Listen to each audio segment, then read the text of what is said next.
Barney the Dinosaur is not supposed to have lore. Most people think it's just a kid show with zero plot, zero stakes, and absolutely zero continuity. But they're wrong. I think Barney and Friends follows a real in-universe chronological timeline, and I'm not talking about release dates or when it aired. What if I told you that tucked away in the background of these tapes is a connected sequence of events that no one was ever meant to solve? Today, we are doing the impossible. After combing through every single episode and video, every set design and costume detail, every piece of throwaway dialogue, and a few genuinely shocking details, we are going to reconstruct the full canonical history of a 200-million-year-old entity. And by the end of this, you're gonna see how this simple kids show weaves together something way bigger than they ever let on, along with a few implications that something is very, very off. Do I sound excited? Do I sound unwell? Good, because this is, without question, the most insane project I've ever made. It sent me down a rabbit hole that I did not expect, and one that I don't think Barney ever wanted us looking into. This is the Barney Timeline Theory. Welcome to the Barney Desk.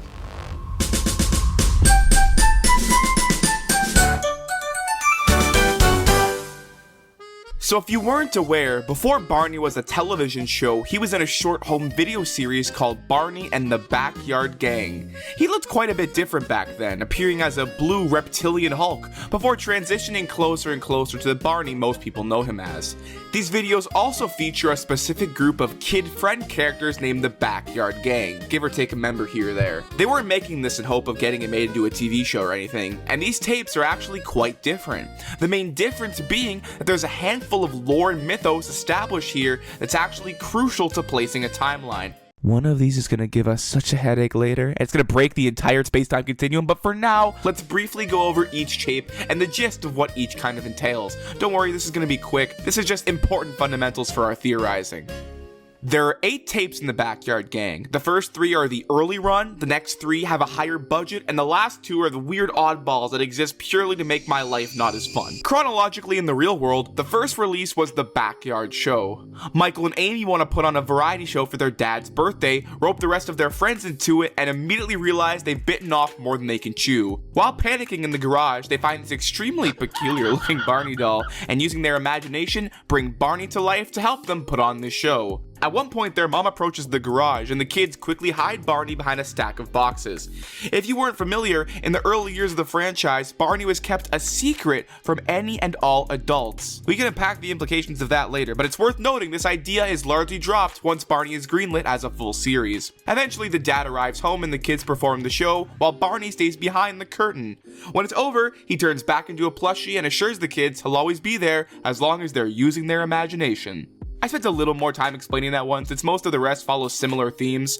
Next up would be 3 Wishes, in which on a boring day, Barney grants the kids 3 wishes that send them to wildly different places via flying jungle gym. They go to a park, a petting farm, and the moon. Clearly all on the same level of possibility. The mom comes home, the kids refer to the day they had with their quote-unquote make-believe friend, and we cap it off with a sweet song about friends being forever whenever they're make-believe. A Day at the Beach is the final release in this mini-arc, but oddly enough, it's the first one canonically, serving as a sort of origin story for the full Backyard Gang. Due to the more complicated video effects, the video is pushed back and released after the first few tapes. When the kids' beach trip gets cancelled, Barney appears to the full group for the first time, prompting what I think is an interesting reaction. None of the kids know who he is, save for Michael and Amy, and 2 of the kids are legitimately frightened by him. What? I mean, who are you? This is our friend Barney. He's a dinosaur. But dinosaurs aren't real. After the siblings explain he's their friendly, real-life dinosaur, the gang accepts him.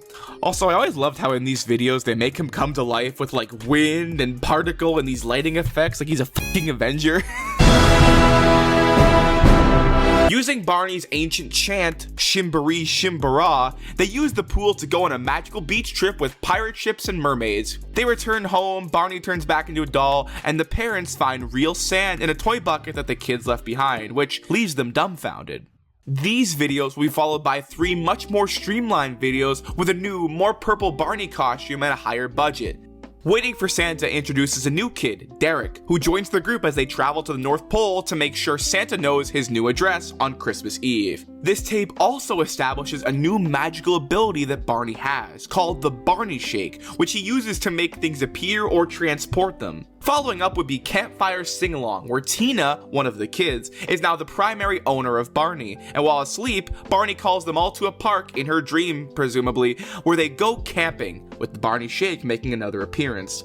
This video is weird and a little eerie at times. There's a lot of discussion about people being eaten, or like dinosaurs eating people, a lot of eating things. Anyway, moving on. Then we get to Barney Goes to School, which is basically a backdoor pilot for the TV show formula. Tina's born on a Saturday and wishes she could go to school every day, so Barney takes the whole gang to the empty school building to roam around and probably break a bunch of laws, I don't know. This is also the best video. Moving on. The next release is where things start getting complicated. Barney in Concert is a film taping of the first major Barney stage show, recorded at the Majestic Theater in Dallas, Texas on May 26, 1991. Plot-wise, it's just Barney and the kids put on a concert, but like, the implications it has are massive. This video debuts the Barney suit used throughout the first 2 seasons of the TV show, and it also introduces Green Dinosaur Baby Bop, including the moment the kids give her a name. She's very terrifyingly tall here.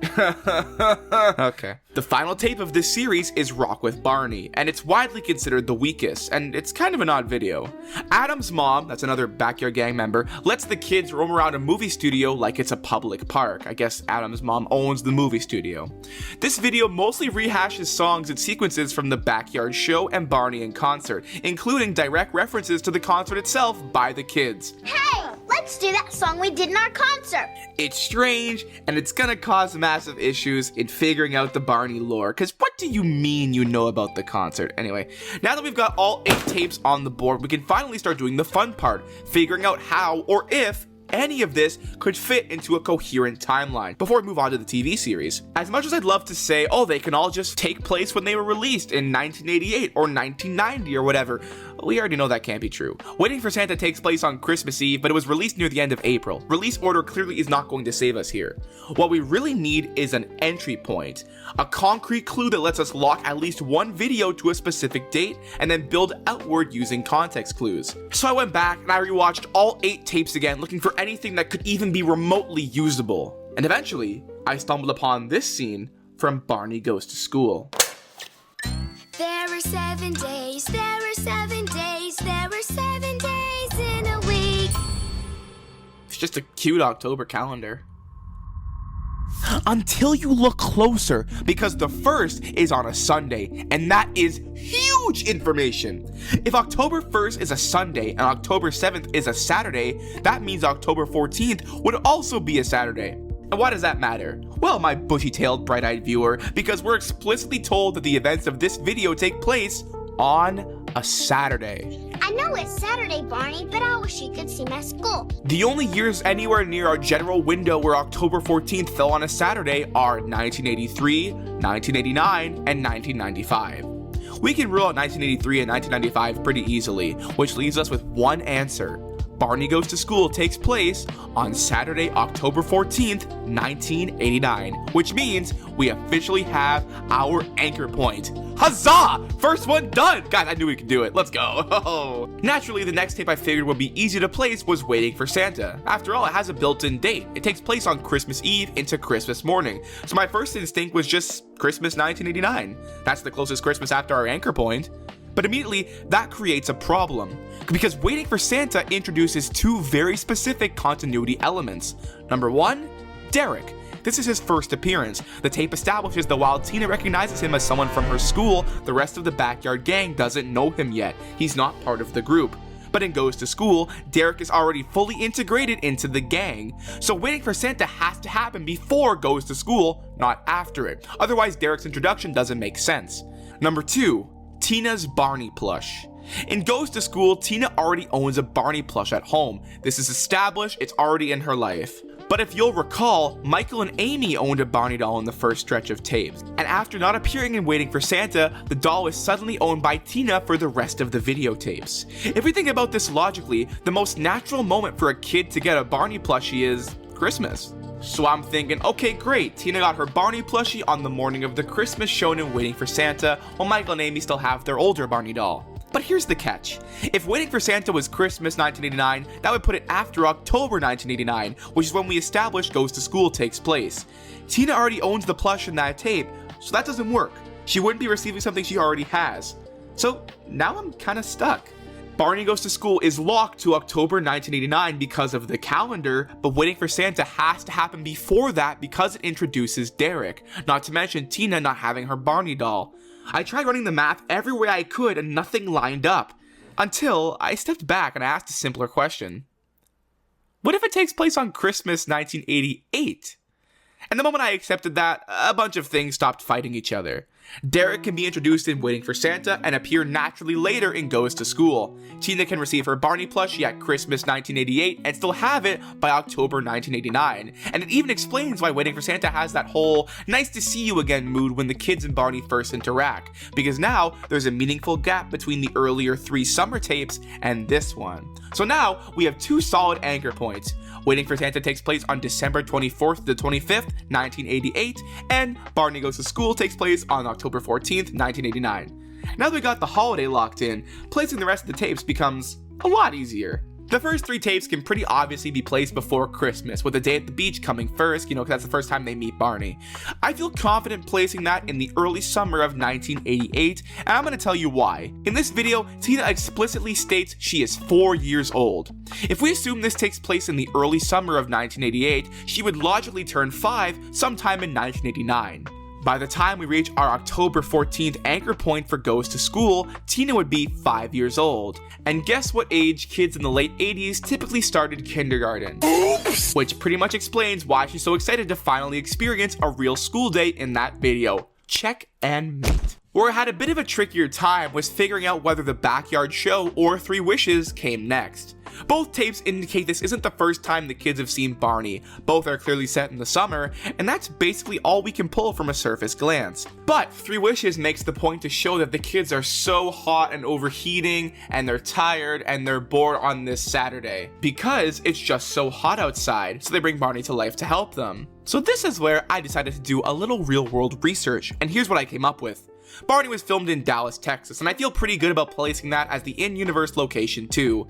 In a typical late 80s Dallas summer, the hottest stretch was usually early to mid-August, and because of that, I'm gonna place 3 Wishes in early to mid-August 1988. That would place Backyard Show in the middle, partly because it doesn't look nearly as brutally hot, and partly because I spent most of it inside of a garage, which, if it was peak Dallas heat, would have cooked them into crispy tenders and colorful tank tops. To place another one, Campfire Sing-Along gives us a bunch of context clues. It opens with Tina's mom reading her a bedtime story about camping, and then Tina asks when they can go camping. Her mom says real soon, then tells her she needs to get some sleep. Tina falls asleep, and then Barney calls her and takes them to a forest. For starters, the fact that Tina needs to go to sleep implies she probably has school the next day, meaning it has to take place during the months contained in the school year. The second clue is Tina's mom saying they could go camping soon. Sure, you could go camping in the winter, but would Tina's mom be teasing an imminent camping trip if it was freezing outside? No less for a kid reading about camping in a grassy area? Probably not. That being said, the setting is presumably Texas, which granted doesn't get a lot of snow, but apparently Dallas does receive snow during January and February. It just isn't very usual. I have more convincing points, but I'll still keep this as one of them. So for now, I'm ruling out Janvier and Février. The most telling clues, though, come from their surrounding areas once Barney brings them to the campground. Look at the background. There are these big, dense clutters of pink, white, and yellow flowers. To me, they look like azaleas or rhododendrons, which typically hit their peak bloom in late spring. By mid to late summer, these kind of flowering bushes usually finish blooming into solid green shrubs. That alone points us away from late summer. Then we've got the clothing and the temperature logic. The kids are dressed in what's basically mid-season transitional outfits, things like khaki shorts, long sleeve button-ups, and when it becomes night, they throw on windbreakers. A windbreaker isn't a winter coat. It's that specific jacket you wear when it's cool but not cold, usually around 10 to 15 degrees Celsius, or 50 to 59 degrees Fahrenheit. That's exactly the kind of nighttime temperature you'd expect in late spring, especially compared to how brutal summer nights stay in Texas. Texas. So putting it all together, this one feels firmly like late spring 1989, which also, checks out continuity-wise because Derek is also there and Tina owns Barney. You get it. You guys are smart. So now we have a bit of a timeline. A Day at the Beach is early summer of 88, The Backyard Show is midsummer of 88, Three Wishes is early to mid-August 88, Waiting for Santa is December 24th to the 25th, 88, Campfire Sing-Along is late spring of 89, and Barney Goes to School is Saturday, October 14th, 1989. We're almost there, gang. We can do it. Last 2 tapes. Come on. Barney in concert, while absolutely making no sense in universe, is actually the easiest thing in this entire franchise to place on the timeline. The concert was held on May 26th, 1991. That's the date. There's no arguments. Is it weird that there's this massive gap between Goes to School and this? Yes. It's a strange video, but it does still make some sort of sense in some way. All the Backyard Gang kids look noticeably older than they did in previous tapes, and even in the real world, Barney in Concert came out a full year after Goes to School, which, even if we're not using release dates as gospel, still lines up with the idea that time has clearly passed. Now, Rock with Barney doesn't seem like it matters, but it kinda does, because like I said earlier, this video echoes the plot beats of the concert heavily. Like I said before, Tina does say, "Let's perform a song we did in our concert," which strongly implies the concert is still recent in universe. Baby Bop is also here again, who was introduced in the concert. That doesn't prove anything on its own, but for like the one person on Earth whose timeline had this video before Day at the Beach, explain that bit. But Rock actually has a couple legit clues worth pointing out. Barney says to Tina, "Sounds like you've been learning a lot at school these days." Which bridges the gap between Tina's relatively new enrollment in October 1989 and the reality that by 1991 she's just, a kid who's been in school for a while. I always found that line kind of odd because it almost implies Barney hasn't seen Tina in a while, or at least hasn't kept up with her day-to-day life. And that seems out of character because Barney usually knows everything at all times. He's like Dino Santa Claus. So either he's off doing Barney things, or maybe he's appearing to Michael and Amy through their doll like he used to. Who knows? They also directly referenced the 6 Little Ducks bit they did in the Backyard Show as being a long time ago. They even joke about how they can't really fit under the duck umbrellas they used in that performance. One more thing Rock does that feels weirdly important is it introduces a little girl named Kathy. A few other kids were introduced, but they have no lines and never seen again. But Kathy actually gets some development. Her whole bit is that she carries a teddy bear everywhere and treats it like her best friend, and she and Tina bond over that. If you haven't figured out where this is going, well, lo and behold, Kathy becomes a main character in season 1 of the TV show that is rapidly approaching. Now, even going to the same school as Tina, albeit probably in a lower grade.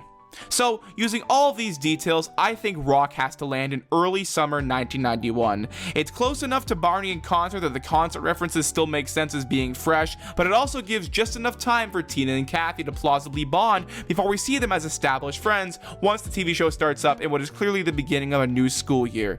Also, they're in summer clothes.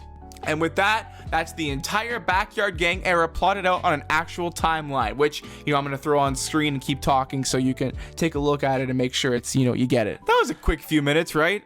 That's what I'm hoping when I'm writing this. Let's check the runtime. Oops. Thanks for listening this long, guys. I think we can finally move into Barney and Friends proper. And that brings us to a genuinely important question. Is the school in Barney Goes to School the same school we see in season 1 of the TV show? Because the more you stare at it, the less obvious the answer becomes. In Barney Goes to School, we only ever see one room. It's big, lots of open space, calendars and posters, activity centers for painting and water play. It feels very early learning focused. But then you jump ahead to season 1 and suddenly we're seeing way more of the environment. A playground in a very obvious Dallas suburb, a tire swing, interior entrances, and a classroom setup that's similar but noticeably different. It's brighter, there's fewer posters, more random furniture, different window setups.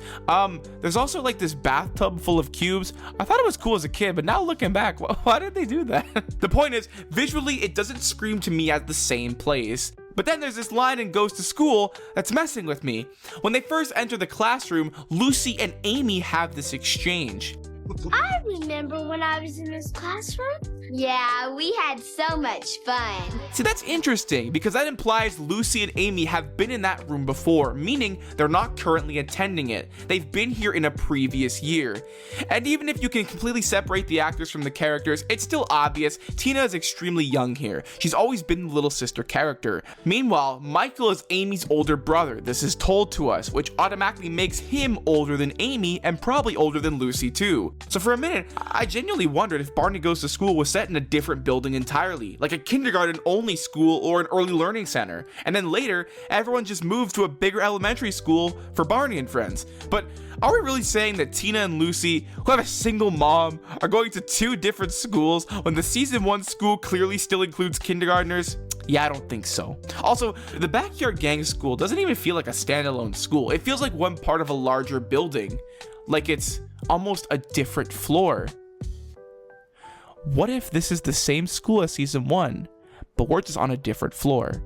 Because think about it, right? The Backyard Gang room is massive. It doesn't read like a standard classroom. It reads like a multi-purpose early learning space, the kind of room younger kids would spend most of their time in, and a room older kids might have used in previous years, which makes Lucy and Amy's line make perfect sense, because they're not saying they remember being in this school, they remember being in this room. And we know from later seasons, especially by season 3, the exterior of the school in Barney and Friends is explicitly shown to have multiple floors. So the idea that the Backyard Gang classroom is upstairs while season 1 is on the bottom actually fits extremely cleanly. Even the windows in the Backyard Gang room can help us here. The view that we see is pretty much surrounded by trees outside, which makes total sense if you're higher up in a school surrounded by trees. But you want further proof? Here's the part that really sells it for me. Check out this moment near the end of Barney Goes to School when the gang is leaving. Is it always this exciting at school? Sure is. Oh, I had so much fun today. Thank you for bringing me here. And then cut to Tina back home holding the Barney doll. Oh, Barney, thank you for a wonderful Saturday. I'm gonna take you to school for show and tell, 'cause you're my special friend. To me, this is one of the most damning clues of the entire theory, because if Tina takes Barney to show and tell, and she brings him into the school, then it suddenly makes perfect sense why Barney is always at school in the TV series. He didn't just randomly start hanging out here, Tina brought him. The school in season 1 is the consequence of Barney Goes to School. Tina literally introduces Barney into the school environment, and from that point forward, school becomes his home base. Huzzah! Check and mate, my friend! Season 1 more or less carries the formula established in Goes to School with a few changes. Some Backyard Gang kids vanished in favor of rotating TV kids. Baby Bop is still here, unfortunately, and we're grounded to this classroom where Barney teaches everything from letters and numbers to manners and sharing and, you know, whatever other moral the writers wanted that week. And if you're unfamiliar with this franchise, well, good job for watching this far, but you also might be wondering, where's the teacher? Why are these kids just allowed to roam around a school unattended with a creature of unknown origin?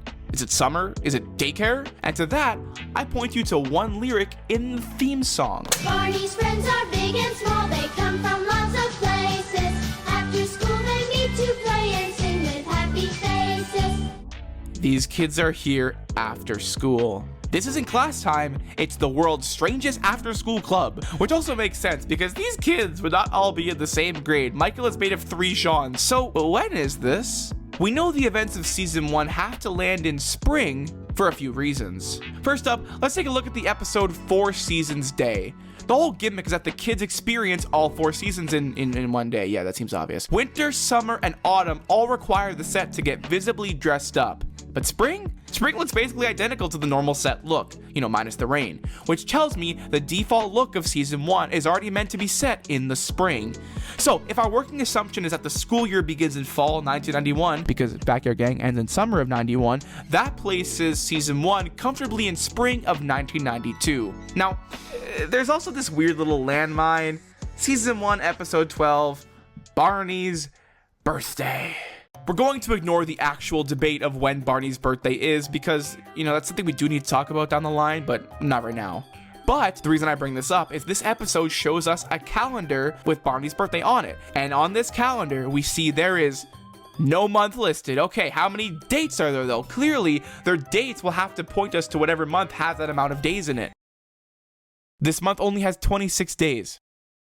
No month has 26 days. The Barney team was catching on to us. They were trying to make this unsolvable, but lucky for us, no one could stop the Deskies. So, what's going on here? Is the Barney universe operating on some sort of 26-day lunar calendar? Probably not, because way later on, Barney's Christmas star acknowledges real-world December holidays existing on real-world dates, such as Kwanzaa, which primarily takes place after the 26th of December, which tells me the Barney universe isn't operating on an every month ends on the 26th sort of rule set. So my best guess is the little umbrella stickers they put on the calendar. Those are basically daily markers, like check marks as the month goes by. They haven't placed the 27th or any day after that yet because those days haven't happened yet. Why would they put them there? And I'm just gonna insert a little bit of a headcanon in here because I'm me.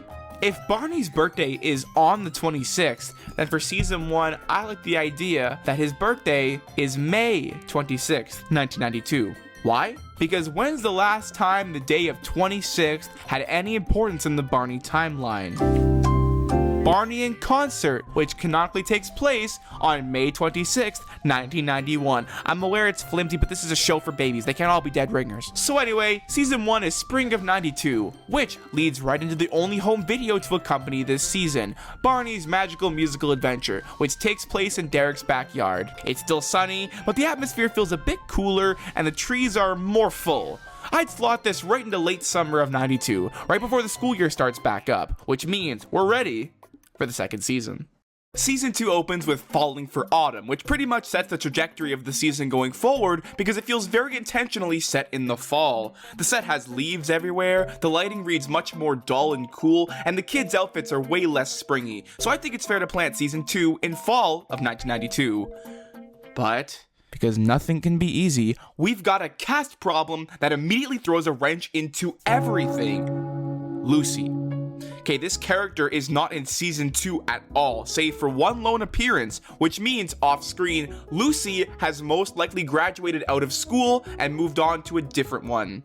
And it seems Michael has done the same. We know this because in one of Michael's first appearances in this season, he brings Tina to the playground with a broken arm, and Barney asks him something along the lines of how his new school is and whether he ever sees Lucy.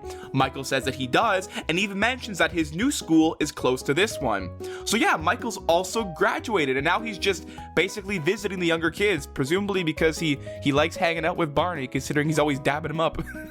But if you've been paying attention, you might notice the problem here. Earlier, I was operating under the assumption that Michael is older than Lucy, and then I realized I kind of missed something huge.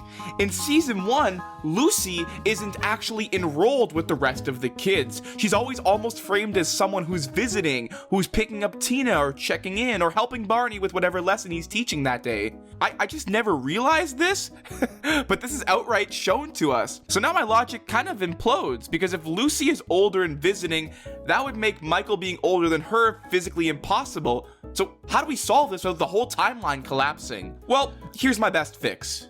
Point number 1. Michael probably isn't that much older than Amy, maybe just by a few months. And since Amy never carries over from the Backyard Gang into the TV show, I'm allowed to assume she's at a different school now. Or she and Michael had the most intense falling out of all time and he's legally forbidden from mentioning her, who knows. Point number 2, I think Lucy might have advanced a grade early.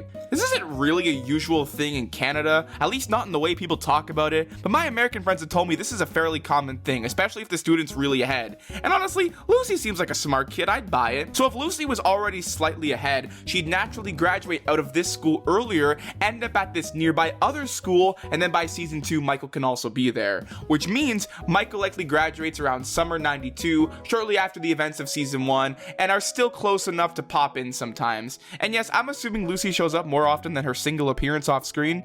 Also, while we're here, season 2 makes Baby Bop shorter, and halfway through we get the most lackluster character introduction of all time, where BJ just kind of walks on screen and misses a high five from Derek. BJ is the unfortunately named 6-year-old brother of Baby Bop, who is 2 and then turns 3 in the season 2 episode Look at Me, I'm 3. Great name. So Barney is 200 million years old and Baby Bop is just 3. We're not touching this right now, we just gotta move on. The next project up is Barney Live in New York City, which is a taping of a stage show at Radio City Music Hall in New York City. I'm not touching the lore implications of this right now, but timeline-wise, we can actually kinda place it. Kinda. The finished video pulls footage from multiple performances across the show's run, so the cleanest placement is sometime during the week of March 5th to the 13th, 1994. Moving on, Imagination Island was a primetime special on NBC, where a few of the kids end up on a magical island with Barney, having been transported there from a sleepover. And since the kids match up with the season 2 cast, I'd slot it somewhere within that same area, probably late 92-ish, maybe November, but that's more just a guess. Now here's something the show does make weirdly clear. The school gets a noticeable in-universe renovation at some point, including the sudden appearance of an elaborate treehouse. That feels like something a school district would do during a summer renovation, so I'm planting that event in summer of 93 off screen. And then we hit a gap. Because out of universe, 1994 was a busy year for the Barney production team, including several lawsuits that prevented production from moving forward from season 2. Season 3 actually only went into production in late 1994. In universe, season 3 also reads like a new school year reset taking place from the fall through the spring. The kids also look noticeably older to the point where it has to indicate something, so the cleanest placement to me is that season 3 starts in fall of 1994. Derek and Tina are no longer in the main cast, but they do return for one episode and talk about the new school they go to now. And personally, I think that's the same school Michael and Lucy moved to earlier, meaning Tina and Derek have also graduated from this school. And finally, all of the season 3 era home videos take place in the summer. There's no arguments, they're very summer coded, I'm showing all of them on screen. These take place in the summertime. Oh, and side note, they also made BJ not look awful in this season. I forgot to mention that, my bad. But as we wrap up season 3, we finally move locations for the first time in the show. Seasons 4 through 6 take place at a new school, and this is the start of what people call the Lyric era, because Lyric Studios was now at the helm of the production. And yes, people love to theorize that this is the same school as before, but just renovated. But guys, come on. It is clearly a different building. There's a different exterior, a much bigger yard, the classroom layout is totally different, there's a library, there's a fucking gym with a stage for school plays. This place is a mansion compared to the old one. The backyard gang kids would have gone feral in here. The main piece of evidence people use to argue it's the same building is the treehouse. And that's where my theory kicks in. I think these are just two separate schools in the same district. And honestly, I think the school that Lucy and Michael moved to earlier is probably a third school in that same district too.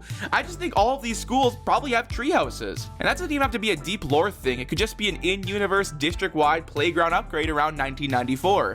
Either the district rolled them out across multiple schools, or maybe some external company donated them or sponsored installations. That sort of thing happens all the time with playground equipment.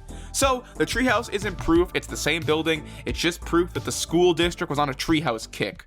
Alright, now here's where the timeline suddenly gets way easier. Episode 1 of Season 4 makes a big deal out of the first day of school being tomorrow, which is obviously the writer's excuse to flex the beautiful new set. But it also gives us an anchor. Mid to late 90s Dallas area schools typically started school in mid-August, usually around the week of the 12th or the 19th. And Season 4 was produced from spring to summer of 1997 and premiered later that year. Put that together, and the cleanest in-universe placement to me is August 1997, and whatever the day is before the school year begins. So now that we've locked Season 4's first day set up to August 97, the home videos from this time split pretty cleanly. First, there are a few in-between videos that are still at the old school. They don't have distinct anchors, and they basically live in that final full year before the lyric jump, so I'm placing them in the 1996 to 97 school year. That said, a few kids who become prominent in the lyric era do pop up in these specific videos, and my personal theory is that one of the season 1 to 3 kids probably handed off the Barney doll to one of the incoming lyric kids as part of one of these video plots off screen, which would explain how the Barney doll ends up at the lyric school in the first place. These are the last appearances of the early kids and this location, so this is the best headcanon theory I kinda got. Once we hit Season 4's new school era, things behave way cleaner and we can work our way down the list of home videos. Thankfully, some tapes give us actual anchors. Camp Wanna Runaround's plot is directly kicked off by an off-screen forest ranger coming to visit the school. Adding to that, the camping framing feeling very start of the year, and I'm plotting this at early fall 1997. Good Day Good Night doesn't give us a good day or good day. Whoa. but it does feature Barney canonically bending the time of day back and forth, which yeah, no wonder this timeline is hell. Barney can move time. Anyway, I think I'm actually just gonna slot this in summer of 97 before the first day of school in season 4. It's never outright said they're in school here, so flip you. Then we reach a tape that can't dodge us. Barney's Halloween party is on Halloween, day into evening. We even see more of the neighborhood around the school when Baby Bop and BJ go trick-or-treating. Anyway, this is simply October 31st, 1997. Barney's Adventure Bus is canonically a Saturday during the school year because the kids just straight up say so. Doesn't matter where it is, it's somewhere. It's Time for Counting is also just during the school year, and it's a terrible video. Moving on. Barney in outer space is actually one of the best clues we get because it's after hours. The kids are attending astronomy club with their teacher at 7 p.m. You can literally see it on the poster in the background. And because the whole thing has an overnight structure, it's safe to assume this is a weekend. And those are all the season 4 era home videos. But see, now everything continues to get even easier, friendos, because the big logic step we need to realize is that the show doesn't track time episode to episode like a continuous calendar. It's not a day counter. It's more like, here are a bunch of school day adventures that happened at some point. And by that logic, season 5 and season 6 can basically represent new school years, since unlike season 4, they're clearly set in spring. So I'm planting it like this. Season 5 represents the back half of 98 to 99, so spring of 99, and season 6 represents the back half of 1999 to 2000, so spring 2000. And once you do that, you get exactly what I wanted. Multiple full school years living inside this lyric era stretch, which gives us room to tuck in all of the home videos without them stepping on each other. The schoolish but not quite the show tapes can sit at the end of year or in the summer slots. Night Before Christmas locks itself to December 1999 because it's Christmas, and the rest of the season 6 era tapes can naturally live in spring 2000 without trampling anything. There are though a few of the season 6 home videos that are actually worth calling out here. Walk Around the Block is important because we finally see the neighborhood around the lyric school, which means in universe there is now a canon road network surrounding the school, and it's extremely possible Michael walked on this exact road to get to his new school back in season 2. Speaking of Michael, Sing and Dance with Barney is the 10th anniversary special, and it's basically a reunion video celebrating the history of the franchise. We get a few returning kids from earlier eras, and then Michael shows up too! Yes, the GOAT has returned! Bro is never leaving the franchise. I wanted to use this video to place a more specific date, but here's the deal. We don't have a canon birthday or age for Michael. What we do have is a pretty reliable hunch. He's always read as one of the older kids, and in Sing and Dance with Barney, the writing basically treats him like he's in high school. The real-world release timing of this video is 1999, and out of universe, his actor, Brian Epps, was 18. And even though that's not a canon detail, it tracked with how old Michael looks and reads here for him to still be in high school somehow. So I'm gonna reverse the math as a rough estimate. If Michael is around 18 in 1999, then in season 1 era, he'd be around 11. And during Barney in Concert in 1991, he'd be about 10. And honestly, those ages make perfect sense to me, so I'm sliding Sing and Dance somewhere in late spring 1999. At one point they go camping, and they're dressed like it's warm enough to not be miserable, and it fits perfectly into that season 5 spring pocket without causing any new problems. I think I'm gonna take a breather here for a second, because I've been talking to you for quite a while, but hey, while we're taking this 10-second tidy, let me speedrun this for you. If you're enjoying this video, you should subscribe because we do fun stuff like this all the time, and by fun I mean mentally straining on my head. But it's for your amusement, so at the end of the day, it's all worth it.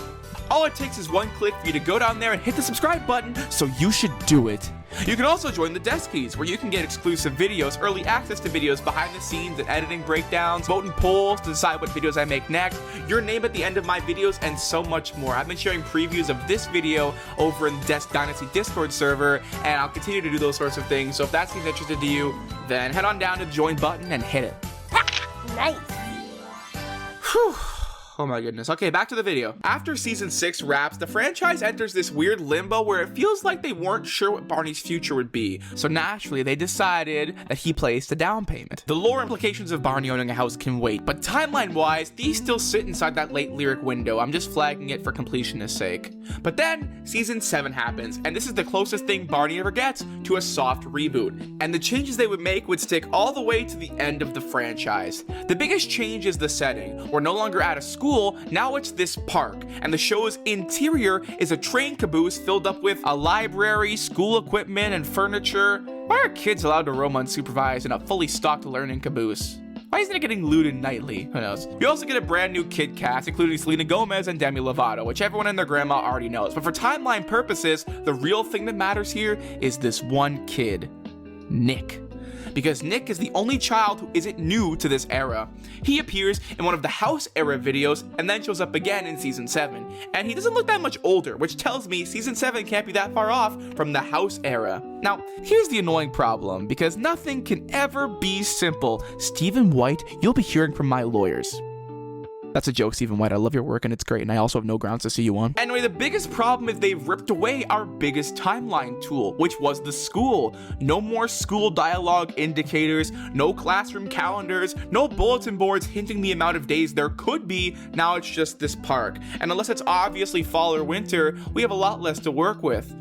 Also, I'm treating Season 7 and 8 as the same in-universe year. They were filmed close together, they share the same kid group, the same intro. Flip you, I'm doing it. I'm putting these seasons roughly around 2001 into 2002. But like I said, this era is unique without the presence of a school, so we have to anchor this era differently. And thankfully, we actually have a weirdly reliable anchor sitting right in the middle of the franchise that I just kind of neglected to mention.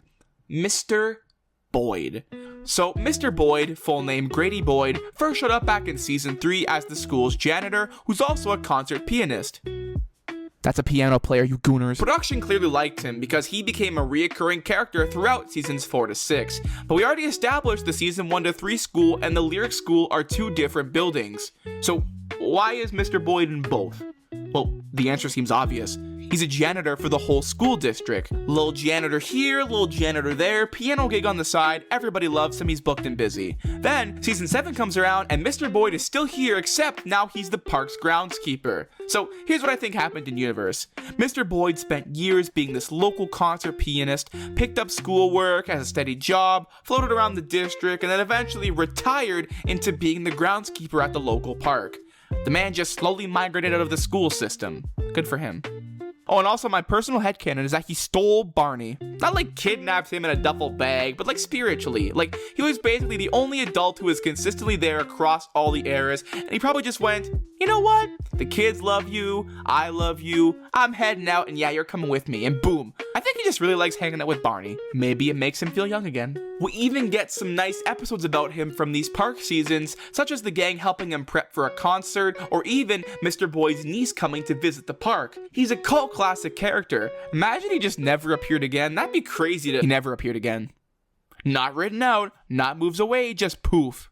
He literally disappears and we never see him again. And by Season 11, the park keeper role gets filled by this other guy, Mr. Copeland. So what happened? Out of universe, the explanation is kind of stupid and really unfortunate. But in universe, the obvious answer to me is honestly the most wholesome one. Mr. Boyd just got older. He retired. He'll want to spend more time with his family and his dog. He did his time. He carried this franchise adult continuity on his back for years. Let the Boydster rest. Okay, we jumped ahead a bit. Let's get back to Season 7. You might be wondering, where is this park? Because up to this point, the franchise has actually done a decent job at building a world with interconnected locations and surprisingly consistent continuity. But then suddenly all that is gone, and we're just stuck in this limbo park? And to that, I want to show you two clips. The first, coming from Season 5, Episode 6. Boy, a real band! The concert is tomorrow afternoon, across the street in the park, and you are all invited. And now, take a look at this clip from a Season 8 era home video. Thank you very much. You're welcome, Barney. Now, let's take your tree back to the school for everyone to see. Across the street in the park. Let's take your tree back to the school. Across the street in the park. Let's take your tree back to the school. In the park. Back to the school. In the park. Back to the school. The park is right across the street from the school. Probably within visual distance of that fence. You want more proof? Because I can give you more proof. Take a look at what Barney director Fred Holmes said about the park set in a Facebook post from the Barney History Fans group. We used a foreground fence occasionally, and theoretically, the neighborhood where the kids live was on the far side of that fence. That's it. That right there is the key. And if you're confused, let me ask you a very simple question. Where were the schools located? Because if you go back and look at the earlier schools and how they were framed, they're not in the middle of nowhere, they're shown to be tucked into quiet Dallas suburbs, the kind of place that's so close the kids can just leave after school. The kids live on the far side of the fence, they walk here after school, and the park is close enough to be part of their daily orbit the same way the school was. You might even say, after school, they still meet to play. Gang, we did it! Another Barney lore mystery solved! Let's go! From here on out, the timeline actually becomes pretty straightforward. We even get a few fun legacy moments, like some occasional appearances from older cast members, such as Min or Kim from the Lyric era. Season 10 would then introduce Riff, the cousin of Baby Bop and BJ, and quite literally the greatest character in all of fiction, who moves into the neighborhood. I do have a whole separate theory about why Riff moved here and what happened to his family, but that's absolutely getting its own video, so I'm shelving that for now, but be on the lookout. From this point forward, the show basically locks into a clean real-world rhythm, one season per year. Season 9 lines up with 2004, Season 10 with 2005, Season 11 with 2006, 12 with 2007, 13 with 2008, and 14 with 2009, though that last season is just a compilation of older episodes, so do with that what you will. There is, however, one last home video worth mentioning. For the 20th anniversary, they released The Best of Barney, and in that video, Mr. Boyd actually shows up again at the very end. That's right, the king lives! We also see the return of Stella the Storyteller, a character I never properly talked about in this video somehow. Starting in Season 3, she'd arrive through this magical door and share stories from around the world with the kids. She was played by the incredibly charismatic and dearly missed Phyllis Cicero, and honestly, she brings such a warm, grounding presence every time she appears. Stella stopped showing up after Season 6, along with these two Rock of Fire implosions. And wait, that's kind of it. Guys, we've done it! From the very beginning to the very end, from Backyard Gang to the late Arrow Park episodes, we've actually managed to plot the entire Barney universe on a timeline, against all odds! I knew we could do it, Deskies! Here, take an internet cookie. Timeline solved! I'll see you on the flip side. Thanks for watching.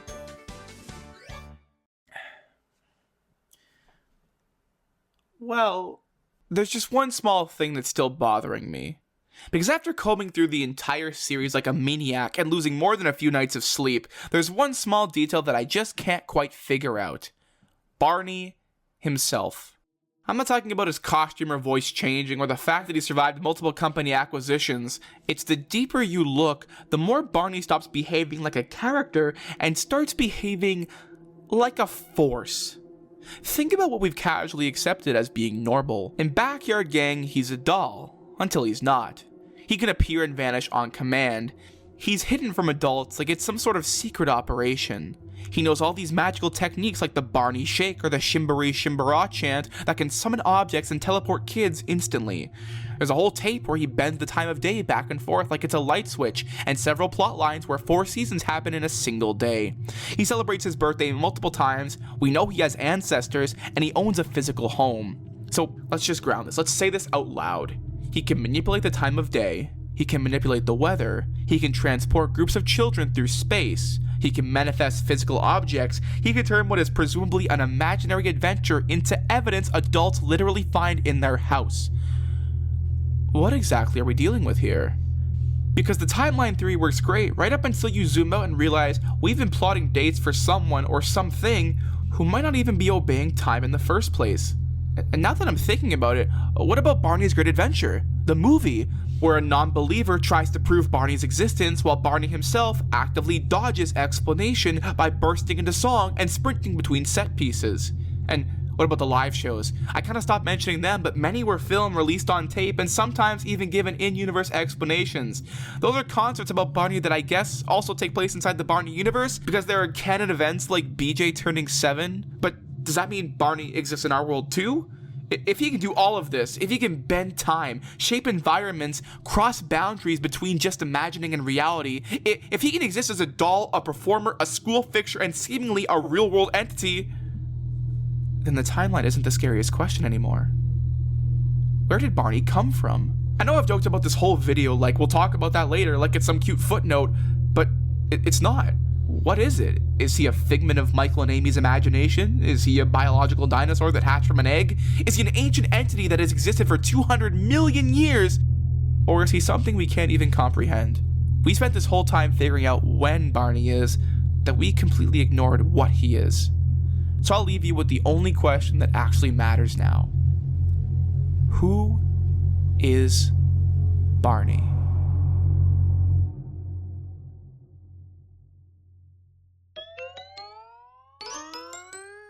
Hey guys, thank you so much for watching this video. Before I go, I want to give a quick shout out to Stephen White. If you're unfamiliar, he was the main writer for most of the Barney franchise, so pretty much the gist of what we talked about today was by him. He's genuinely such a nice guy, and he's actually commented in a few of my videos in the past. So, Mr. White, if you are watching this, can you confirm or deny if this entire timeline is canonically correct? I'm ready for my grade. It'll be like Barney Goes to School all over again. I also need to say a huge thank you to my friends Space Dude 89, Sky, and Big Purple 88. These guys helped me piece this absolute monster of a timeline together for several days in voice calls. Without their help, this video simply wouldn't have been possible. Also, an additional shout out to Sky for shots of his beautiful recreations of the Barney sets. I'd like to emphasize strongly that this is a private, personal project that isn't for sale. He wanted me to tell you that. If you enjoyed this deep dive, please consider subscribing. This current project, I'm not kidding, it's been a lot of work, and as you just saw, we are far from done. The next video in this overarching theory is coming. Not next, but it's coming soon, and you are not going to want to miss it. I've been the Barney Desk, and thanks for watching.